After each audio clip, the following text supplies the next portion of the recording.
देखिए, अगर एहसान खुदा का है तो खुदा छीन भी सकता है। आप 2 नंबर के धंधे वाले को पेट्रोल पंप देंगे, खराब लोगों को आप बड़े बड़े घर देंगे। मैं ईमानदार आदमी हूं, मेहनत कर रहा हूं 4 साल से, दिन रात उठ के काम कर रहा हूं, और आप मुझे नहीं देंगे। 2 नंबर का धंधा करने वाला साहब 2 बजे रात में जाके पूछ रहा है माल कहां पहुंचा, कहां तक? अरे महादेव को पता है कि मैंने जैसे ही वरदान दिया ये अच्छा काम थोड़े करेगा, ये करेगा कांड ही। आपने ही शक्ति दी, आप ही भाग रहे दिया। अरे बाप रे बाबा, वो अभी भी ट्राई कर रहा है।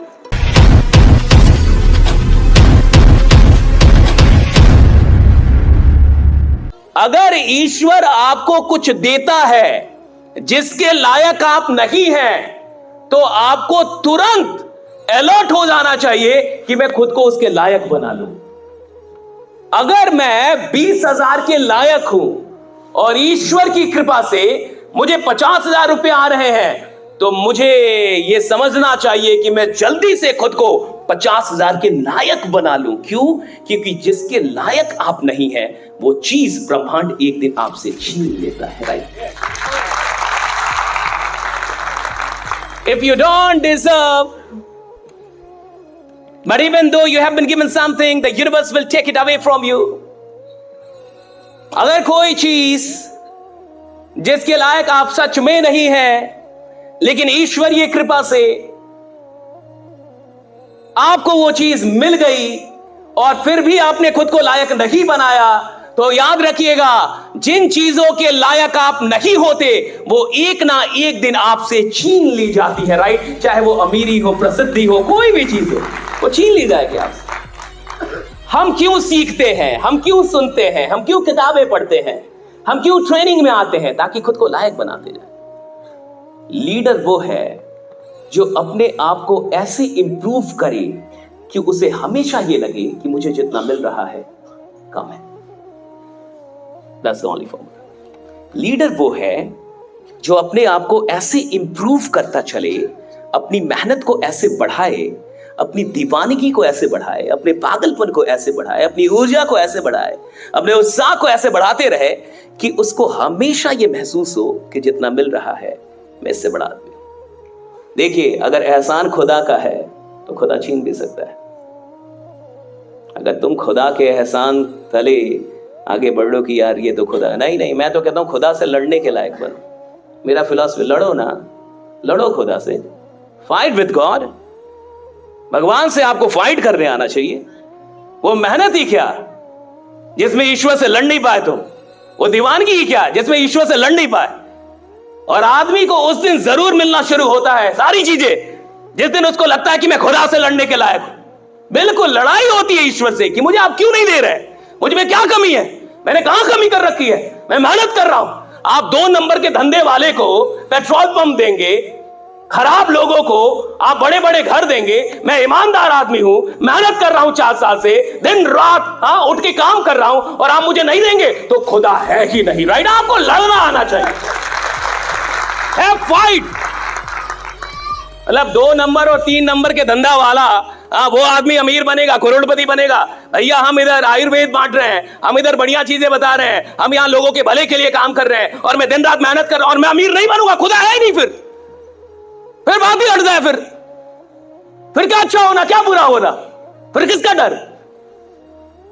आप जीवन में अपनी मेहनत को उस लेवल पे लाइए जब आप खुदा से लड़ पाए, आपकी ठन पाए, भगवान से ठन जाए। ये कैसे नहीं देंगे आप देखिए, पुराने जमाने में जो असुर होते थे, असुर समझते हैं आप, राक्षस समझते हैं, वो तपस्या करने लगते थे। तप समझते हैं, तप मतलब त्याग, तपस्या। वो तपस्या कर रहा है, कौन? राक्षस। तो जब वो तपस्या कर रहा है, तो तपस्या में देखिए सिद्धांत है, यूनिवर्स का सिद्धांत है, ब्रह्मांड का सिद्धांत है कि जो तप करेगा उसे वरदान मिलेगा। अगर आप तप करेंगे आपको वरदान मिलेगा, चाहे आप अच्छे आदमी हो या बुरे आदमी हो, लेकिन आप तप कर रहे हैं, आपको वरदान मिलेगा जी। आपने देखा होगा कि समाज में कई बार गलत लोगों के पास ज्यादा पैसा है, लेकिन गलत आदमी अच्छे आदमी से ज्यादा मेहनती होता है, यह अच्छा आदमी मानता नहीं है। 2 नंबर का धंधा करने वाला साहब 2 बजे रात में जाके पूछ रहा है माल कहां पहुंचा, कहां तक? अरे अच्छा आदमी सो रहा है, 2 नंबर का धंधा करने वाला आप देखिए मेहनती अधिक है, मर्डर करने वाला ज्यादा मेहनती है, नौकरी करने वाला ज्यादा कामचोर है, 1 घंटे लेट जा रहा है, 2 घंटे पहले आ जा रहा है, नौकरी में जा रहा है तो बॉस को गाली दे रहा है। वो क्या है, वो सब कामचोर लोग। वो कहते गलत जमाना जमाना गलत नहीं है, तेरा दिमाग कम है, अभी जमाना सही चल रहा है जैसे चल रहा है। बहुत सही सिद्धांत है। सिद्धांत है कि जो तप करेगा उसे वरदान मिलेगा। अब राक्षस तप करते थे, महादेव जी गए वरदान देने, तो महादेव को पता है कि मैंने जैसे ही वरदान दिया ये अच्छा काम थोड़े करेगा, ये करेगा कांड ही, लेकिन मुझे वरदान देना पड़ेगा। क्यों? क्योंकि मैं विवश हूं। ईश्वर को विवश बना देता है। ईश्वर को पता है मेरी नीयत खराब है। ईश्वर जानता है ये आदमी साला क्रिमिनल बनेगा। ईश्वर को पता है ये दुनिया को बेचैन कर देगा, ये ठीक आदमी नहीं है, इसका दिमाग सही नहीं है, नीयत बढ़िया नहीं है। ईश्वर सब कुछ जान रहा है, फिर भी मुझे शक्ति देनी पड़ रही है। क्यों? मैंने विवश किया। क्या? तप, तपस्या, मेहनत। आप देखिए राक्षस के बारे में एक एक बात क्लियर थी कि ये करेगा कांडी, फिर भी वरदान देना पड़ता था। और कई बार गड़बड़ वरदान दे दिया कि जैसे आपने सुना होगा भस्मासुर, कि जिसके ऊपर हाथ रखेगा वो मर जाएगा।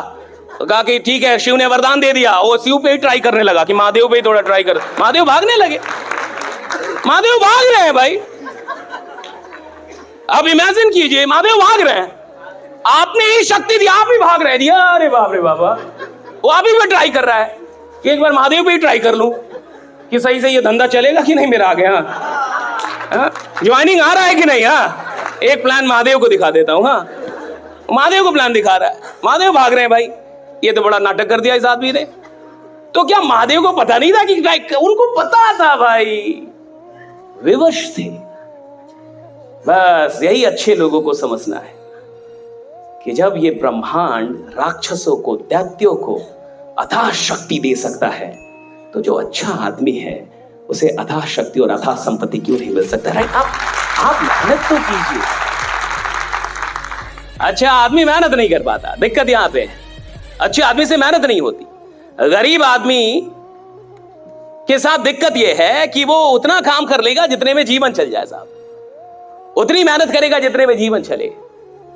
जहां से जीवन बदलना होगा वहां पे उसको दिक्कतें आती हैं। और जीवन का बदलाव, जीवन जहां तक चल रहा है उसके बाद शुरू होता है। अगर आपका जीवन 50,000 में चलता है तो 50,000 के बाद जीवन बदलेगा। अगर आपका जीवन 2 लाख में चलता है तो 2 लाख के बाद वाले आमदनी से जीवन बदलेगा। जीवन बदलता वहां से है जहां तक जीवन चल रहा है, वहां के बाद बदलेगा।